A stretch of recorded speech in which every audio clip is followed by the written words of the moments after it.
नमस्कार, मैं हूं बालकृष्ण थरेजा। आप देख रहे हैं डेली लाइव। आइए शुरुआत करते हैं आज के मुख्य समाचारों की। प्रभारी मंत्री गोविंद राम मेघवाल ने गांव जबरासर में डॉक्टर भीमराव अंबेडकर की प्रतिमा का किया अनावरण। अघोषित विद्युत कटौती के खिलाफ भाजपा कार्यकर्ताओं ने विद्युत विभाग के अधीक्षण जनता कार्यालय के सामने किया प्रदर्शन। एयू बैंक कर्मचारियों ने ऋण की किस्तें अदा न करने पर एक मकान को पुलिस की सहायता से किया सीज। बिजली पानी की समस्या हल करने की मांग। गांव जोड़किया के ग्रामीणों ने जंक्शन स्थित विद्युत निगम कार्यालय के समक्ष किया प्रदर्शन। सूरतगढ़ फाटक के नजदीक दोस्त से मिलने गए व्यक्ति की दिन दहाड़े बाइक चोरी। और अब समाचार विस्तार से। प्रभारी मंत्री गोविंद राम मेघवाल ने शुक्रवार को गांव जबरासर में डॉक्टर भीमराव अंबेडकर की प्रतिमा का अनावरण किया।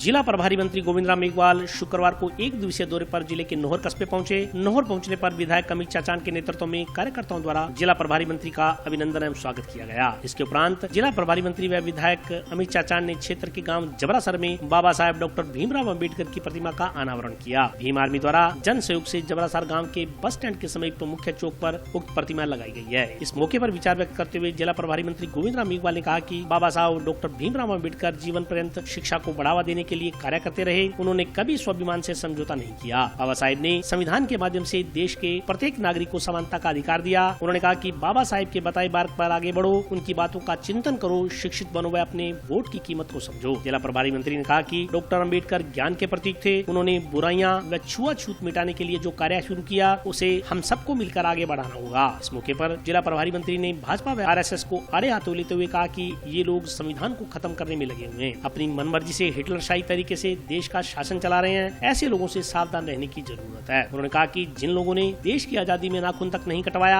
आज वो त्याग और बलिदान की बातें करते हुए नजर आते हैं। इस मौके पर प्रभारी मंत्री ने कहा कि भाजपा धर्म या जाति के नाम पर देश के लोगों को आपस में लड़ाकर मूल मुद्दों से ध्यान भटकाना चाहती है, मगर देश की जनता अब इनका असली चेहरा जान चुकी है, इसलिए इनकी बातों पर विश्वास नहीं कर रही। इस मौके पर विधायक अमित चाचान ने जबरासर गाँव में पुस्तकालय के लिए 10 लाख रूपए देने की घोषणा करते हुए नोहर विधानसभा क्षेत्र में कांग्रेस के शासन में विकास के 10 लाख रूपए देने की घोषणा की। कि बाबा भीमराव अम्बेडकर जी ने किन परिस्थितियों में शिक्षा ग्रहण की थी। बाबा भीमराव अम्बेडकर वो महामानव है, वो महाशक्ति है जिन्होंने देश के संविधान का निर्माण किया और उन्होंने सदैव अपने जीवन काल में शोषित वर्ग को आगे लाने के लिए, गरीब किसान मजदूर को आगे लाने के लिए, पंक्ति के अंतिम छोर पे जो भी शोषित वर्ग का व्यक्ति खड़ा है उसको सदैव आगे लाने का काम किया।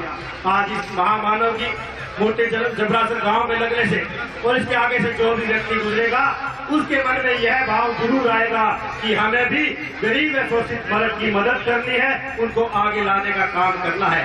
बाबा भीमराव अम्बेडकर जी ने कहा था कि बच्चों के हाथ में पैरों में न चप्पल ना हो, बल्कि उनके हाथ में किताबें जरूर होनी चाहिए, क्योंकि शिक्षा वो शेरनी का दूध है जो जितना पिएगा वो उतना धारेगा। तर्क नहीं कर सकते, तर्क के बगैर आपका रुपया पैसा नहीं आएगा और रुपए पैसे के बिना आदमी का जीवन पशु के बराबर है। और अगर हम ये कहते हैं कि हमने पिछले जन्म में बुरा काम किया था इसलिए पैसा नहीं आ रहा, इसलिए दलित घर में पैदा हो गए, ये तुम्हारा अंधविश्वास है। आज बाबा साहब भीमराव अम्बेडकर की हम मूर्ति का अनावरण किया और जो आदरणीय मुख्यमंत्री जी ने रिपोर्ट और विकास का बजट दिया है उसकी भी चर्चा की। और जो मोदी और अमित शाह जी जिस तरह से देश का बंटाधार कर रहे हैं, संवैधानिक संस्थाएं बेच रहे हैं, महंगाई चरम सीमा पर है, रेलवे बेच दिया, BSNL बेच दिया, एयरपोर्ट बेच दिया, जिससे पूरा देश का जो है 50% रसातल में चला गया। नोटबंदी लगाकर आर्थिक संकट पैदा कर रहे हैं। इन्होंने राफेल जो 500 करोड़ का था 1600 करोड़ में लाके बहुत बड़ा घपला किया। आज हमारा चाहे सुप्रीम कोर्ट हो चाहे हाई कोर्ट हो, सारे लोग चिंतित हैं, क्योंकि ये लोग संविधान के अनुसार देश को नहीं चला रहे। हमारा मीडिया जो सेंट्रल में है, दिल्ली में है, वो भी कमजोरी में आ गया है, इसलिए हम लोग जगाने का काम कर रहे हैं। और दूसरी तरफ इस महंगाई की कमर तोड़ने के लिए आदरणीय मुख्यमंत्री जी ने चिरंजीव योजना दी है, आपका हॉस्पिटल में फ्री इलाज दिया है, जगह जगह कॉलेज देने का काम हुआ है, जगह जगह रोडें बनाने का काम हुआ है, स्कूलों में भवन देने का काम कर रहे हैं। इसलिए हमारे एक ही मंशा है कि 36 कौम भाईचारे से रहे और ये भी हम लोग संकल्प ले रहे हैं और कह रहे हैं पब्लिक को 2023 में विकास को लेकर जो अशोक गहलोत साहब ने किया है उसको लेकर के कांग्रेस की सरकार बनेगी और 2024 में अमित शाह और मोदी जो तानाशाह के रूप में उभर रहे हैं पूरे देश को हिंदू मुसलमान में बांट दिया है, संविधान को जलाने का काम कर रहे हैं। 2024 में बीजेपी का सुपड़ा साफ करना है पूरे देश। मान रहा हूं कि हरियाणा ने रोक लगा दी, उसी के संबंध में अभी बीसी है, हम चर्चा करेंगे, हरियाणा के मुख्यमंत्री जी से भी बात करेंगे, जिससे कि सुविधा मिले। बिजली कोयले के अभाव में हुआ है, बजट हम दे चुके हैं, लेकिन करीब 18 स्टेट के अंदर ये हालत बिगड़ी है, उसके अंदर भी व्यवस्था करने का पूरा प्रयास है। भारतीय जनता पार्टी कार्यकर्ताओं ने विद्युत कटौती की समस्या को हल करने की मांग को लेकर विद्युत विभाग के अधीक्षण अभियंता कार्यालय के सामने प्रदर्शन किया। राज्य सरकार मुर्दाबाद, मुर्दाबाद, मुर्दाबाद। पानी बिजली दे न सके, सरकार निकम्मी है। भारतीय जनता पार्टी कार्यकर्ताओं ने आज बिजली कटौती के खिलाफ विद्युत विभाग के एससी कार्यालय का घेराव कर उपभोक्ताओं को पूरी बिजली देने की मांग की। भाजपा कार्यकर्ताओं ने कहा कि इस भीषण गर्मी में राजस्थान सरकार के बिजली विभाग ने बिजली कटौती के आदेश जारी कर रखे हैं। बिजली कटौती से जनजीवन ठप होकर रह गया है, लोग गर्मी से परेशान हैं। इसके अलावा तमाम उद्योग धंधे भी ठप हो गए हैं। सरकार ने बत्ती बुझाओ योजना लागू कर दी है और अब रोजाना बिजली कटौती की जाएगी। उन्होंने कहा कि इस भीषण गर्मी के समय में कांग्रेस सरकार द्वारा बिजली कटौती के आदेश जारी करना राजस्थान की जनता के साथ घोर अन्याय है। उन्होंने कहा कि राजस्थान सरकार के बिजली कटौती के आदेश में संभाग मुख्यालयों पर 1-1 घंटे, जिला मुख्यालयों पर 2-2 घंटे और नगर निगम व कस्बा में 3-3 घंटे और ग्रामीण क्षेत्रों के लिए तो हर समय ही बिजली कटौती की बात कही गई है। इस भीषण गर्मी में पेयजल की आपूर्ति भी इस बिजली कटौती की वजह से प्रभावित हो रही है और आमजन बिजली और पेयजल न मिलने से त्राही माम करने लगा है। उन्होंने कहा कि भारतीय जनता पार्टी आमजन की आवाज बनकर सरकार के खिलाफ प्रदर्शन करते हुए सड़कों पर उतरकर आमजन को पूरी बिजली पानी दिलवाने के लिए संघर्ष करेगी। इस मौके पर भाजपा जिलाध्यक्ष बलबीर बिश्नोई, भाजपा नेता अमित साहू, नगीना बाई सहित अन्य भाजपा नेता मौजूद रहे। इस दौरान प्रदर्शन के बाद विद्युत विभाग के अधीक्षण अभियंता मांगीलाल बिश्नोई स्पष्टीकरण देते हुए कहा कि विभाग ने आमजन के समक्ष दरपेश आ रही विद्युत समस्या को लेकर राज्य सरकार को अवगत करवा दिया है। जैसे ही प्रचुर मात्रा में विद्युत उपलब्ध होगी, तमाम वर्गों को राहत प्रदान करने का पूरा प्रयास किया जाएगा। आज भारतीय जनता पार्टी के द्वारा एससी साहब के कार्यालय का उद्घाटन किया गया। हमने उनका घेराव करके उद्घाटन इसलिए कहूँगा कि उनको जाना था और हाथ जोड़ के गए हमारे यहाँ से। हम लोगों ने ये पूरा मंशा थी, आज हम उनका ये ताला लेके आए थे एससी ऑफिस को बंद करना, पर अधिकारियों ने अपनी लाचारी हमारे आगे जाहिर की। इनके हाथ में कुछ नहीं है। ये सरकार मुफ्त के में बिजली देने के बड़े बड़े होर्डिंग लगा के और जो एक्चुअल में इनको बिजली देनी चाहिए वो भी नहीं दे। आप फ्री में तो तभी दे पाओगे ना कोई चीज़ जब आपके पास एक्सेस में हो या आपके पास बहुतायत में हो, तो ठीक है आप उसमें फ्री दो। जब आपके पास खुद के पास सामान ही नहीं है जेब में और आप फ्री के होर्डिंग लगा रहे हो, फ्री बिजली देने के वादे कर रहे हो, तो जनता को जो लॉलीपॉप दे रहे हो जनता सब जानती है। आज हम सब लोगों ने एससी ऑफिस का घेराव किया और खुद एससी साहब ने, एक्शन साहब ने, सब ने माना कि परेशानी है, लाइट की कमी है। किस कारण है ये सरकार अपने स्तर पर तय करे। किसानों को ट्रांसफार्मर्स जो नए कनेक्शन होगी, इन्होंने घोषणा की कि नए कनेक्शन हम लोग देंगे और दे भी रहे हैं, सामान लगाए इन्होंने, पर उसमें जब ट्रांसफार्मर नहीं दिया तो उन खम्भों का और तारों का क्या करेगा। जब उसमें लाइट ही नहीं होगी तब कहाँ वो किसान जाएगा। किसानों को जो लाइट दे रहे हैं टुकड़ों में दे रहे हैं, 5 घंटे दे रहे हैं, टुकड़ों में दे रहे हैं। हमने इनको आज कहा कि आप आधा घंटा और कम दे दो, पर कम से कम उसको पूरा 5 घंटा 4.5 घंटा दो, तो वो निर्विघ्न तौर पे तो दो। कम से कम किसान चाहे 1 बीघा लगाए चाहे 1.5 बीघा लगाए, पर अपनी ज़मीन में पूरा पानी लगाए। लोग तरसते हैं, इसमें कहीं दोहराई नहीं। और जनता आक्रामक मूड में है और इस सरकार को और बिल्कुल बदलने की तैयारी में है। और इनका गुस्सा, क्योंकि जो सरकारी कर्मचारी हैं, आज मैंने एक अखबार के माध्यम से देखा था, जो सरकार है वो एसी में बैठी है और जनता को गर्मी में मरने के लिए छोड़ रखा है। तो ये हम सब लोग बर्दाश्त नहीं करेंगे और जनता को राहत दिलाने का काम करेंगे। आज भारतीय जनता पार्टी हनुमानगढ़ ही नहीं पूरे राजस्थान में जितने भी जीएसएस है उनका घेराव कर रही है और उसी घेराव के तहत आज हमने हनुमानगढ़ मुख्यालय पर एससी ऑफिस का घेराव किया है, क्योंकि बिजली न तो घरेलू मिल रही, गर्मी अत्यधिक इस जिले में किसानों और आमजन को बहुत बड़ी परेशानी का सामना करना पड़ रहा है। क्योंकि जो पूर्व में 5 साल में भारतीय जनता पार्टी की सरकार में लगातार 24 घंटे बिजली मिलती थी, किसान को ट्यूबवेल पर 6 घंटे लगातार बिजली मिलती थी, आज इसकी स्थिति ये हो गई कि घरेलू बिजली 7 से 8 घंटे और ट्यूबवेल पर न के बराबर, क्योंकि 1.5-2 घंटे लाइट और उसमें भी 2 कट, यानी किसान को कोई फायदा नहीं। किसान का कोई खेत सिंचित नहीं हो रहा। नहरों में पानी नहरबंदी लेकर बैठे हैं, सरकार नहरबंदी लेकर बैठ गई। जो समय सीमा पर उनका काम पूरा नहीं हो रहा तो किसान के पास कौन सा रास्ता बचा है कि वो फसल की बुआई कर सके। तो इसके लिए आज हमने घेराव किया है और आगे पार्टी प्रदेश नेतृत्व जो भी निर्णय करके बड़ा जो आंदोलन या घेराव का कार्यक्रम करेंगे वो करेंगे, लेकिन जनता को राह दिलाने का काम भारतीय जनता पार्टी अवश्य करेगी। हनुमानगढ़ जिले की वर्तमान विद्युत व्यवस्था जो है वो जो रात की व्यवस्था जो हमारे देखी है उसमें तो हमारे को 4-4 घंटे के पावर कट झेलने पड़े हैं इसमें। चाहे हनुमानगढ़ हो, चाहे भादरा हो, चाहे रावसर हो, उसमें जो एरिया फीड हुआ वो 4 घंटे विद्युत कटौती हुई उसमें।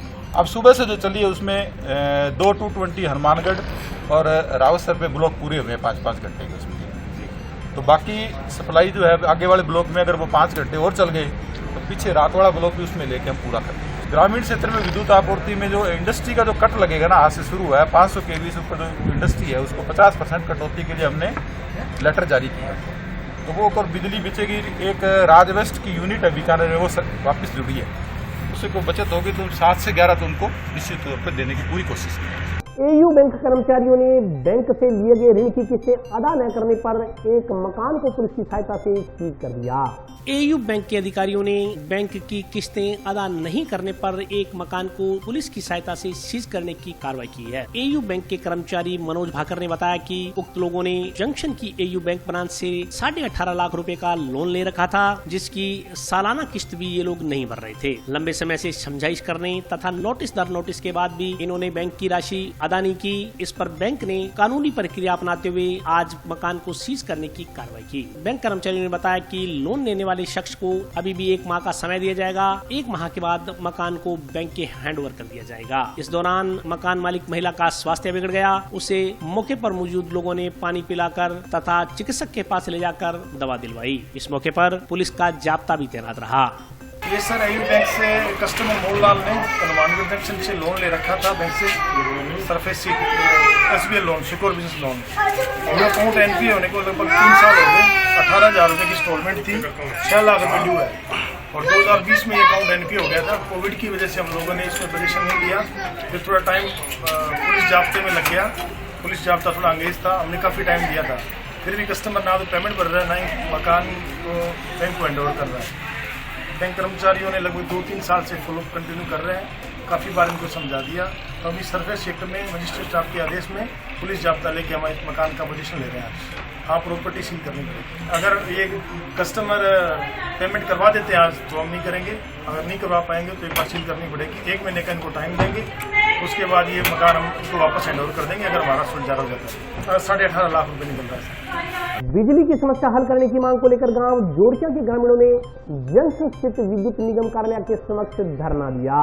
बिजली पूरी देनी पड़ेगी, देनी पड़ेगी, देनी पड़ेगी। बिजली को होश में ग्राम पंचायत जोड़किया के ग्रामीणों ने विद्युत कटौती बंद कर पूरी बिजली देने की मांग को लेकर आज गांव के बिजली घर पर ताला ठोक दिया। इसके बाद जिला मुख्यालय स्थित विद्युत विभाग के समक्ष प्रदर्शन कर पूरी बिजली देने की मांग की। इस मौके पर ग्रामीणों ने कहा कि पिछले 1 महीने से गांव जोड़किया में लाइट की अघोषित कटौती चल रही है। ना दिन में लाइट है, ना रात को पंखे में सोने का आराम मिल रहा है। बिना लाइट के फसलें जल रही हैं। अभी नरमे की बिजाई का काम चल रहा है, लेकिन सरकार ने नहरबंदी कर रखी है। बिजाई के लिए एकमात्र विकल्प ट्यूबवेल ही है, परंतु बिना बिजली के ट्यूबवेल कैसे चलाया जाए, इस सवाल का विद्युत विभाग के लोग जवाब नहीं दे रहे। उन्होंने कहा कि अघोषित विद्युत कटौती के चलते खेत में पानी की समस्याएं चल रही हैं और बिजाई पूरी तरह से प्रभावित हो रही है। ग्रामीणों ने कहा कि इस संदर्भ में पहले भी विद्युत अधिकारियों से बात हो चुकी है, मगर कोई सुनने के लिए तैयार नहीं हुआ। मजबूरन आज ग्रामीणों को विद्युत विभाग के समक्ष प्रदर्शन कर नारेबाजी करनी पड़ रही है। उन्होंने कहा कि यदि अब भी विद्युत विभाग के अधिकारियों ने सुनवाई नहीं की तो दर्जनों गांव के लोग जो कि बिना बिजली के परेशान हो रहे हैं, सब लोग सामूहिक रूप से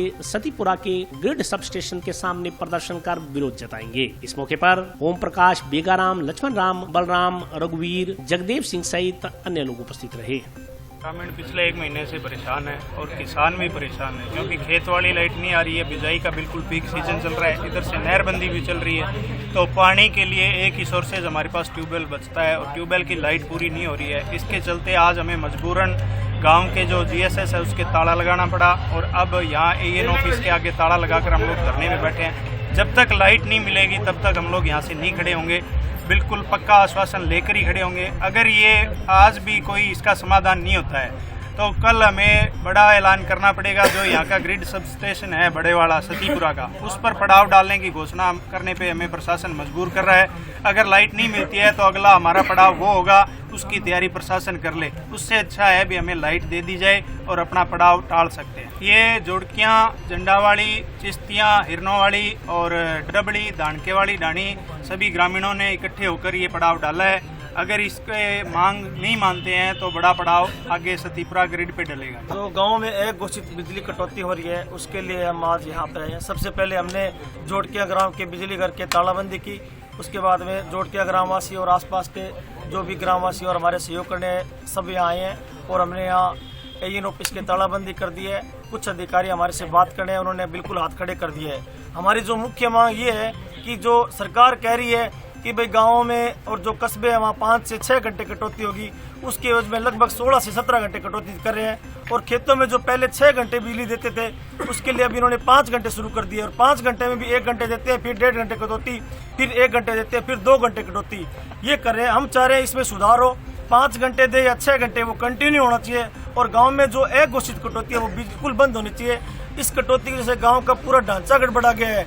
लोग कह रहे हैं कि शहरों में बिजली मिल रही है, कंटिन्यू मिल रही है। हम चाहते हैं शहरों में मिले, सब गांव को मिले, लेकिन गांव में भी जो बिजली है लोगों को मिलनी चाहिए और ज्यादा से ज्यादा बिजली मिलनी चाहिए ताकि किसान वर्ग, व्यापारी वर्ग, गाँव के स्टूडेंट वर्ग जिनके एग्जाम चल रहे हैं सब परेशान है, वो परेशानी से निजात पा सके। रमजान के मुबारक महीने का आज अलविदा जुम्मा मनाया गया। इस दौरान मुस्लिम समुदाय के सैकड़ों लोगों द्वारा जुम्मे की नमाज पढ़ी गई। रमजान के मुबारक मौके पर शुक्रवार को अलविदा जुम्मा पर मस्जिदों में विशेष रौनक दिखी। जंक्शन स्थित मदरसा इस्लामिया मोइनिया में जुम्मे की विशेष नमाज पढ़ी गई। इस मौके पर बोलते हुए मस्जिद के मौलाना ने बताया कि रमजान माह का ये आखिरी जुम्मा है, इसे अलविदा जुम्मा के नाम से जाना जाता है। उन्होंने बताया कि माह रमजान मुबारक में 3 अशरार आते हैं। आज रमजान के 27वें दिन आखिरी अशरार और आखिरी जुम्मा है। उन्होंने कहा कि इस्लाम एक सच्चा मजहब है और इस्लाम सदैव भाईचारे का पाठ पढ़ाता है। उन्होंने कहा कि तमाम लोगों को इस अलविदा जुम्मे से यह सबक हासिल करना चाहिए कि सब लोग भाईचारे के साथ रहें तथा एक दूसरे से मेल मिलाप, स्नेह सम्मान के साथ रहते हुए जीवन में खुशियां प्राप्त करें। आज का ये आखिरी जुम्मतुल विदा है जिसे हम और आप अलविदा जुम्मा के नाम से जानते हैं और ये माह रमज़ानुल मुबारक में 3 अशर आते हैं जिसमें से आखिरी अशरा का आज 27 रोज़ा और अलविदा जुमा है। और इसके अंदर, इस माह मुबारक के अंदर मुसलमान मोमिन और मोमिन बंदे और बंदियां खूब गर्मी होने के बावजूद भी सुबह तकरीबन 12-13 घंटे के भूख प्यास से रखे और हमें ये पैगाम देते हैं कि इस्लाम एक बहुत सच्चा मज़हब है और इस्लाम एक ऐसा मज़हब है जो हमें आपस में भाईचारा का पैगाम देता है। तो हमें और आपको इस अलविदा जुम्मे से ये सबक हासिल करना चाहिए कि आपस में भाईचारा से रहें और एक दूसरे से मेल जुल करके रहें। आगे इंशाअल्लाह अब ये 1 साल के बाद ही, 11 महीने के बाद ही फिर ये माह रमज़ानुल मुबारक आएगा जिसके अंदर मुसलमान मोमिन बंदे और बंदियां रोज़े रखे जाते हैं।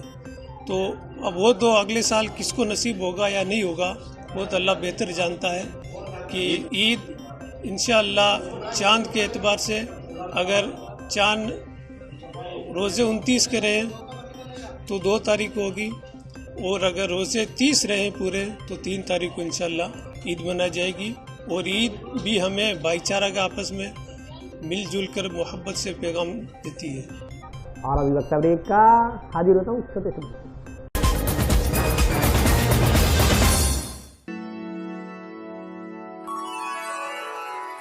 यूं तो कई बार मुझे हंसते देखा है, पर ये हंसी कुछ और है। ये गहना मुझ पर जचता है, पर ये महज एक गहना नहीं, ये रूपरेखा है मेरे मन की। हंसती खिलखिलाती लहरों की, जो आतुर थी अब तक मुझ पर सजने को। इसलिए ये गहना ही मेरा सच्चा श्रृंगार है, श्रृंगार है, श्रृंगार है।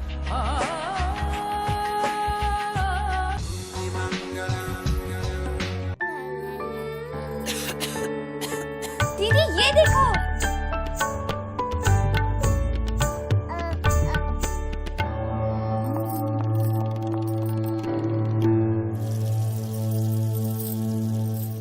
नोवेल कोरोना वायरस बीमारी को फैलने से रोका जा सकता है। खांसी और छींक के बाद और बच्चे को छूने से पहले अपने हाथों को साबुन से धोकर इसे फैलने से रोक सकते हैं। वो डॉक्टर साहब हैं? भाई साहब, खांसी और बुखार था, सोचा चेक करवा लूं।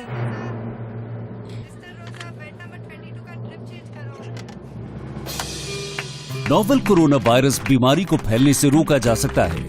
बुखार के साथ खांसी और छींक होने पर तुरंत नजदीकी हेल्थ क्लिनिक या केंद्र जाएं। ब्रेक के बाद स्वागत है। आइए नजर डालते हैं अगले समाचारों पर। यातायात पुलिस की ओर से मंगलवार को जंक्शन स्थित हनुमानगढ़ इंटरनेशनल स्कूल में आयोजित कार्यक्रम में विद्यार्थियों को सड़क सुरक्षा नियमों की जानकारी दी गई। विद्यार्थियों को यातायात नियमों की जानकारी देने के उद्देश्य को लेकर जंक्शन स्थित हनुमानगढ़ इंटरनेशनल स्कूल में यातायात पुलिस द्वारा बच्चों को ट्रैफिक नियमों की जानकारी दी गई। इस संदर्भ में जानकारी देते हुए यातायात प्रभारी ने बताया कि श्रीमान पुलिस अधीक्षक के निर्देशानुसार पूरे जिले में विद्यार्थियों को यातायात नियमों की जानकारी देने के उद्देश्य से अभियान चलाया जा रहा है। इसी क्रम में रोजाना अलग अलग विद्यालयों में जाकर यातायात पुलिस कर्मियों द्वारा विद्यार्थियों को ट्रैफिक रूल्स के बारे में जानकारी दी जा रही है। उन्होंने कहा कि इसी क्रम में आज हनुमानगढ़ इंटरनेशनल स्कूल में बच्चों को नियमों की जानकारी दी गई। उन्होंने विद्यालय के स्टाफ से भी अनुरोध किया कि वे इस बात का ख्याल रखें कि नाबालिग बच्चे विद्यालय में दुपहिया वाहन लेकर न आएं। उन्होंने कहा कि जो बच्चे नाबालिग होते हुए भी दुपहिया वाहन चला रहे हैं उनके परिजनों को बुलाकर समझाइश की जा रही है ताकि उनकी कीमती जान को बचाया जा सके। उन्होंने कहा कि विद्यार्थियों को दुर्घटना होने के कारण और उनसे बचने के तरीके भी सुझाए गए। उन्होंने बताया कि इस मौके पर बच्चों को यातायात नियमों की पालना करने की शपथ दिलाई गई। मोबाइल सेवा एक ऐसी सेवा है, बहुत अच्छी सेवा है। ये एक्सीडेंट का कारण बनती जा रही है। आपने देखा होगा जब भी कोई वाहन चालक, दुपहिया वाहन चालक है, मोबाइल पे बात कर रहा है तो वो कैसा हो जाता है, टेढ़ा होता है ना, किसी की गर्दन दाएं तरफ चल रहा है। और ये देख रहे हैं आप, मोबाइल सेवा एक अच्छी सेवा है और आप इस चीज का ध्यान में रखें, चलते वाहन में मोबाइल से बात नहीं करनी है। जब आप बात करते हैं चलते वाहन से तो 75% ध्यान डाइवर्ट करता है और 25% ध्यान वो रह जाता है कि हम अपनी लैन में चल रहे हैं, ठीक है। और मोबाइल में वाहन पर बात नहीं करनी है, चलते वाहन में, चौपहिया वाहन में बात नहीं करनी है। जब भी आप सड़क पर चल रहे हो तब मोबाइल से बात नहीं करनी है। रेलवे क्रॉसिंग जब कर रहे हैं तब बात नहीं करनी है।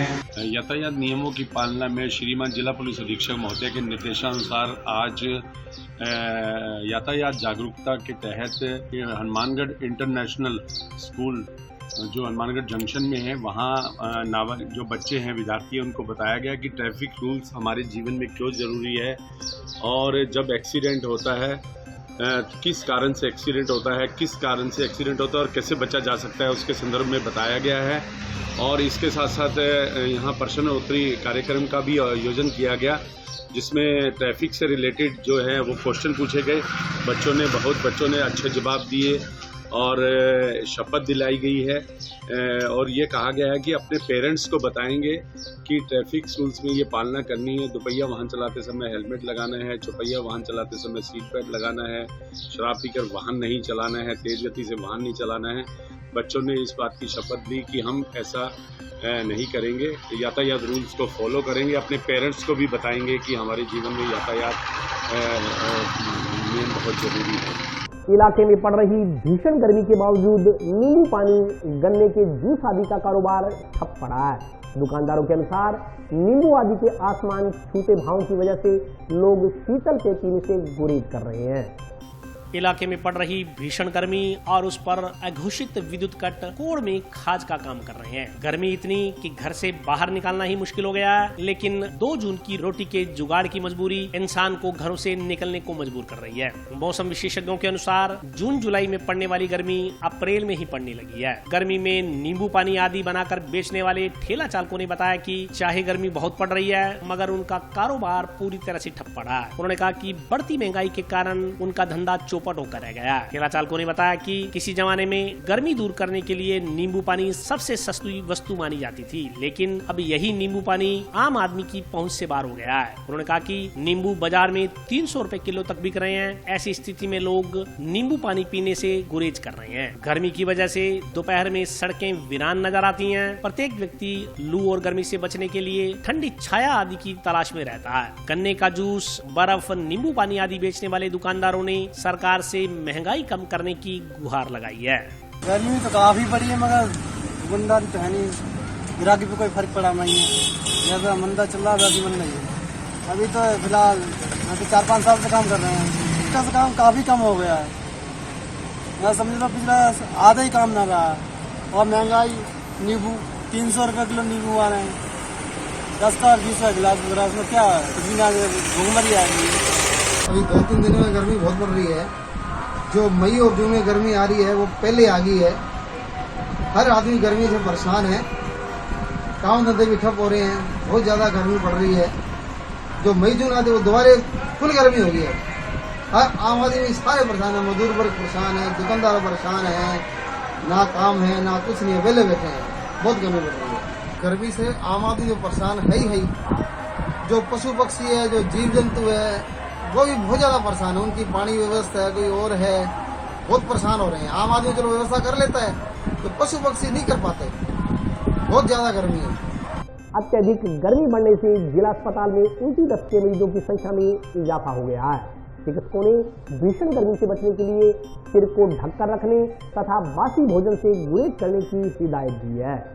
जिले में बढ़ती गर्मी का असर लोगों के स्वास्थ्य पर भी पड़ने लगा है। अस्पतालों की ओपीडी में डिहाइड्रेशन से लेकर उल्टी, सिर दर्द, तेज बुखार, पेट दर्द, डायरिया की परेशानी लेकर मरीज पहुंच रहे हैं। ओपीडी में ऐसे लक्षण वाले मरीजों की संख्या में इजाफा हुआ है। इस बार गर्मी भी थोड़ी जल्दी पड़नी शुरू हो गई है। शरीर में इलेक्ट्रोलाइट के असंतुलित होने पर दस्त और रक्तचाप के कम होने की समस्या मरीजों में देखने को मिल रही है। इनमें ज्यादातर ऐसे मरीज हैं जो दिन भर बाहर धूप में रहकर काम करते हैं, कार्यस्थल तक पहुँचने के लिए गर्मी में पैदल चलते हैं। ऐसे लोगों में गर्मी का प्रभाव ज्यादा देखने को मिल रहा है। राज्य के जिला चिकित्सालय के चिकित्सक डॉक्टर कटेवा ने बताया कि पिछले 2 वर्षों में कोविड के कारण समय समय पर लॉकडाउन की वजह से लोग घरों से बाहर कम निकलते थे, इसलिए इस प्रकार के मामले कम आते थे। इस वर्ष हालात सामान्य होने के बाद लोग रोजमर्रा के कार्यों के लिए निकल रहे हैं। साथ ही पिछले वर्षों की तुलना में लू पहले से चलना भी एक बड़ा कारण है। जिला अस्पताल के चिकित्सकों ने बताया कि गर्मी के सीजन में लू का वातावरण बढ़ रहा है। आगामी दिनों में धीरे धीरे गर्मी के साथ तापमान भी बढ़ोतरी होगी। उन्होंने बताया कि जिला अस्पताल में गर्मी से संबंधित रोग, उल्टी, दस्त, पेट दर्द, हल्के बुखार के मरीज आ रहे हैं। हालांकि अभी इनकी संख्या ज्यादा नहीं है। नागरिकों को आने वाले दिनों में विशेष सावधानी बरतने की जरूरत है। उन्होंने कहा कि गर्मी से बचाव रखें, घर से निकलते समय सिर और मुंह को ढककर रखें, पर्याप्त मात्रा में पानी का सेवन करें, गर्मी लगने पर ORS का घोल बनाकर पिएं, पेय पदार्थों का अधिकाधिक सेवन करें, रात्रि को बना हुआ भोजन सुबह ना खाएं। गर्मी लगने के लक्षण नजर आए तो तुरंत चिकित्सकों से संपर्क करें।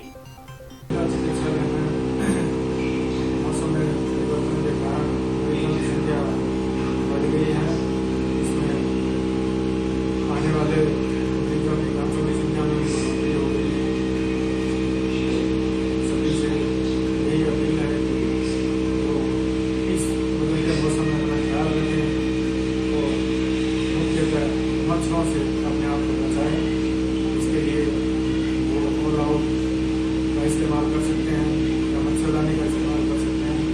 और कहीं पे अगर रुका हुआ पानी है तो उसकी साफ सफाई करें और अपने आप को रोग तरीकों से बचाएं। इन दिनों में जो है उल्टी, दस्त, धूप लगने के इस तरह के मरीज ज़्यादा आ रहे हैं। और प्रिकॉशन यही है कि अभी जैसे आने वाले टाइम में और ज़्यादा गर्मी आएगी, धूप से जो लोग बचें, छाता वगैरह यूज़ करें, सिर पर कपड़ा रखें, पानी ज़्यादा पिएं और अनावश्यक रूप से जो है धूप में नहीं निकलें। इन दिनों में उल्टी, दस्त के भी काफ़ी केसेज आ रहे हैं, तो पानी से भी जो है वो काफ़ी इन्फेक्शन हो रहा है। पानी जो है वो उबाल करके पिएं, साफ पानी। सूरजगढ़ फाटक के नजदीक एक व्यक्ति का बाइक चोरी हो गया। पीड़ित व्यक्ति ने पुलिस थाना में परिवार देकर चोरों को पकड़ने की मांग की है। जंक्शन में सूरतगढ़ फाटक के पास एक व्यक्ति का दिन दहाड़े मोटरसाइकिल चोरी हो गया। पीड़ित नरेंद्र स्वामी ने बताया कि वह जंक्शन स्थित सूरतगढ़ फाटक के नजदीक रहने वाले अपने दोस्त के पास मिलने के लिए गया था। वह बाइक खड़ी कर उसके घर चला गया। कुछ मिनटों बाद जब वह घर से बाहर आया तो उसकी बाइक गायब थी। इस पर उसने आसपास पूछताछ की, तलाश की, मगर बाइक का कोई पता नहीं चला। उसने कहा कि इस संदर्भ में उसने पुलिस थाना में परिवार दर्ज करवाते हुए अपनी टीवीएस बाइक RJ 31 SK 0130 को तलाशने की गुहार लगाई है। पीड़ित नरेंद्र स्वामी ने बताया कि जब उसने आसपास बाइक की तलाश की तो वहां रहने वाले दुकानदारों ने बताया कि वाहनों की चोरी यहाँ आम घटनाएं हो गई हैं। उन्होंने कहा कि आए दिन यहाँ नशेड़ी प्रवृत्ति के लोग वाहन चोरी आदि की घटनाओं को अंजाम दे रहे हैं। सूरतगढ़ फाटक के पास से मेरा मोटरसाइकिल चोरी हो गया कल, और वहाँ के आम लोगों ने बताया कि पहले भी 2-3 मोटरसाइकिल चोरी हुए हैं। यहाँ लड़के हैं कोई शरारती तत्व नशेड़ी, वो शाम को बाइक जो लवारिस खड़ी होती है चाबी लगा के कोई नकली उसे ले जाते हैं। सूरतगढ़ फाटक पे दोस्त रहता है, फ्रेंड, उसके पास गया था और नीचे बाइक खड़ी, 5 मिनट बाद नीचे आया तो बाइक चोरी हो चुकी थी। TVS sports RJ 31 SK 0130। आने वाले कह रहे हैं अभी जल्द से जल्द जो चोरों को पकड़ा जाएगा, आगे कार्रवाई की जाएगी। CCTV कैमरे हैं काफ़ी वहाँ पर्सनल लोगों के लगे हुए, उसमें भी आया है कोई लेके जा रहा है। आज के लिए बस इतना ही। कल फिर हाजिर होता हूँ नए समाचारों के साथ, तब तक के लिए नमस्कार।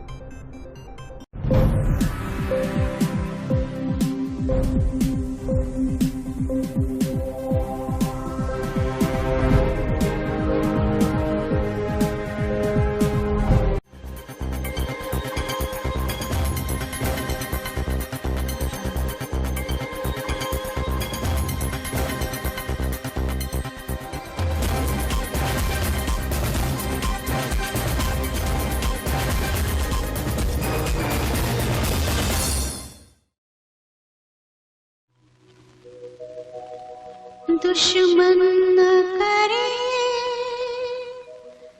दोस्त